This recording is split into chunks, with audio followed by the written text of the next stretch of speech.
Storm host the Knights at Amy Park Sunday. I'm Paul Grzadka, joined by former Origin winger Josh Mansour to preview this one. Josh, the virtue of the bye gives Melbourne first place on the ladder. So can they stay there with a win over Newcastle? I think so, Paulie. I watched the game, especially for the Newcastle Knights, and identified a lot of holes in their game, unfortunately. And I think I jinxed David Armstrong. Probably come up with his worst performance. I know it was a very wet game. It wasn't ideal conditions, but again, I thought the back three for the Newcastle Knights had a lot of errors. 20% kick defusal, really put the pressure on their side.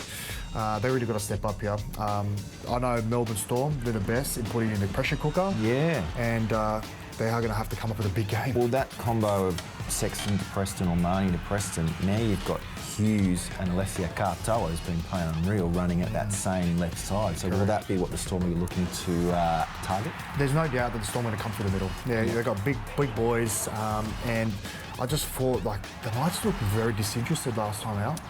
The Storm obviously fresh off the bye. They're not going to take this game lightly. It's not Craig Bellamy's style, so I'm sure they're going to come out firing. And the thing about the Storm, they start fast. They're going to try and wipe the Newcastle Knights in the first 20 to 30 minutes, take all their confidence away, and just probably coast through the rest of that game. So, yeah, the Knights they're up for it. They're going to be up for it. What did Newcastle do? They've been on a roll since David Armstrong took over from the injured Callum Ponga. They won 4 in a row, but then it seemed like everyone hit the wall.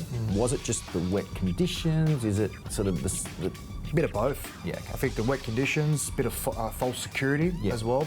I think they were patting each other on the back, thinking they're going a bit too good, and obviously that could happen. You could get comfortable with yourself 4 in a row. It's natural, but the Bulldogs really you could just see the attitude was just chalk and cheese. When an error happened, the Newcastle Knights were frustrated. They looked like a team of individuals. They weren't really congratulating each other when they did something good. When you look on the flip side of that, the Bulldogs were just, the energy was contagious. And I just feel like they just out-infused the Newcastle Knights, and I feel like it's a massive learning experience for Adam O'Brien and his side. They need to look at those areas for the most improvement. I just feel like when things didn't go their way, they just went into their shell and they played as individuals, like I said.